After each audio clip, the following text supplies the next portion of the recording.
Hey everyone, I am not sure you can see me because of the sun setting in the back. I'm at St. James Farm. This is in Warrenville. Wow, it is a nice sun. Across the street from Blackwell. And there's these trees are just so majestic here. Well planted, really strong, kind of pull you into going somewhere. And I think that's what nature, I've done a couple of videos on nature therapy, and with all the changes that are happening in my life and apparently the lives of others, I needed some time to reflect. Obviously I had my 2-week sabbatical and I think I grounded, and I culminated with a visit to my daughter to drop off Perry's ashes. But you know, one thing after the next thing, I guess we can never control what happens around us. And I had a few patients today that came in to see me for medical cannabis, and I had to unfortunately tell them I don't certify at my advocate office, just because I can't. I still think it's a useful thing. I think a lot of patients, especially my chronic fatigue patients, get great response with cannabis, used properly. I mean, if you're just using it to self-medicate, I think that's reasonable for sleep. But if you're using it to fight cancer, the algorithms are a little different. You got to be wise with how you use it. Can't really just smoke it. So there's several different ways to negate the stress of life, because you probably hear from your doctor, you have to be able to turn off stress. It's not the right statement. You have to be able to turn off the response to stress. We are never in control of our environment or nature. You can only hope that your stress response won't go haywire. It's normal to have a stress response. That's the autonomic system. So check out the video I'm going to do tomorrow on chronic fatigue. Those guys, chronic fatigue and fibromyalgia patients, autonomic system's just so effed up. And for you and I, if there's a bad guy, if I see a coyote here or something spooky, stress response will turn on. But I think with my martial arts training, with my meditative practice, I think I can control how intense the response will be, or at least I hope. But some people just really get out of control, and it escalates very quickly to something that does not feel good and is not compatible with the activities of daily living. And if that's the case, you really have to, you'll be in that crap every day, and that's like getting abused every day of your life indefinitely. For those of you who haven't been abused, lucky for you. And that includes bullying, but no one should wish that on anybody else. So the idea is, can't control your external environment, can't control the world, we can only control how we react to it. And that's what's so beautiful about the stress response, is it's useful for fighting infection, for getting us out of the way of a truck, for running from a saber-toothed tiger, or from a fire. But if it's all day long at low doses, it's not healthy. That could be, like I mentioned, bullying. It could be constant pressure at work. It could be fighting a war. I think it's also with our firefighters, our first responders.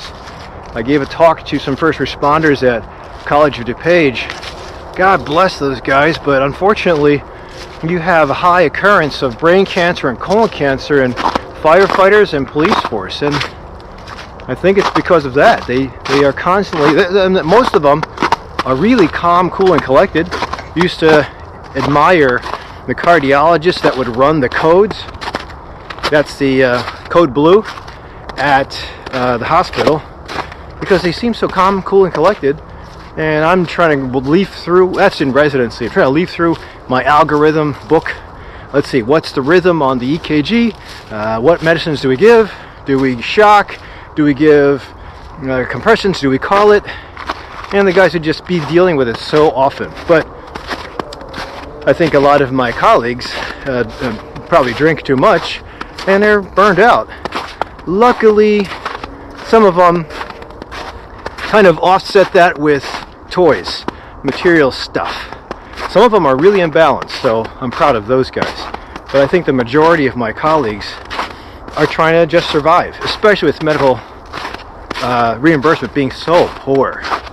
That's why my dad got out of gynecologic surgery fast. He was able to enjoy a little bit, but I don't think he was able to enjoy enough. He should have had more years, and that's just it. Can't control what happens to us. And if we give like we're supposed to do to allow the species to continue, but at the sacrifice, I mean, we're supposed to do that, I believe. It's not I am the center of the world. It's that we are part of the machine that is supposed to keep things going. But if you constantly give, I have a tendency, or there is a tendency for people, others, to abuse that. Oh, this is nice. Oh, I'll let you see this. And if that happens, I think something will tell you reset, and that's that burnout thing.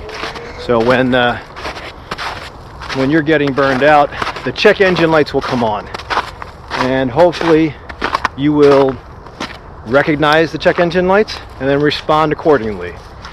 But if the check engine lights come on and then you turn them off or ignore them, swipe left or whatever that saying is, the check engine lights will come back on again, except louder and with more codes, as the check engine light reading guys say.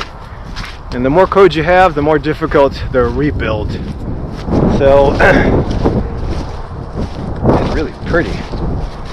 So this is why it's so cool to be in nature. No matter how stressed out I am, there's always going to be a forest preserve around my area that I can get to and just hang out like this.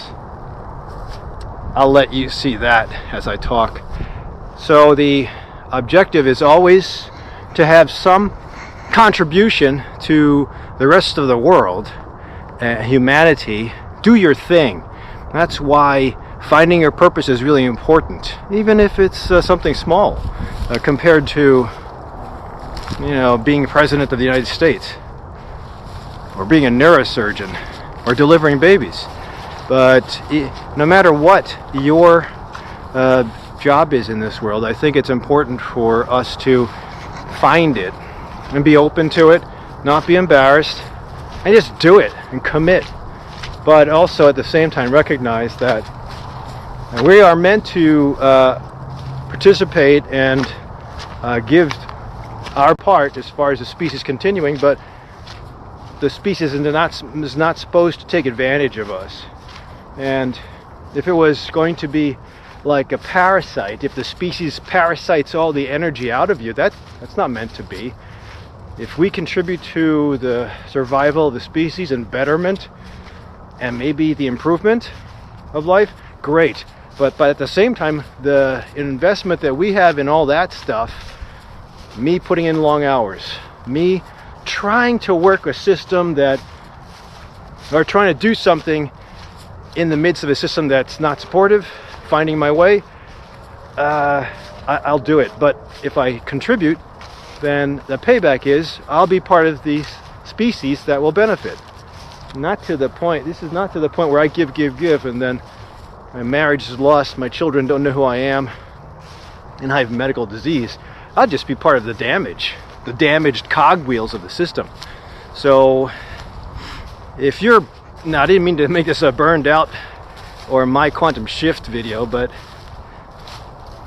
listen, bottom line is that try to keep things neutral, balance life, If you have to get away every once in a while, I think it's okay.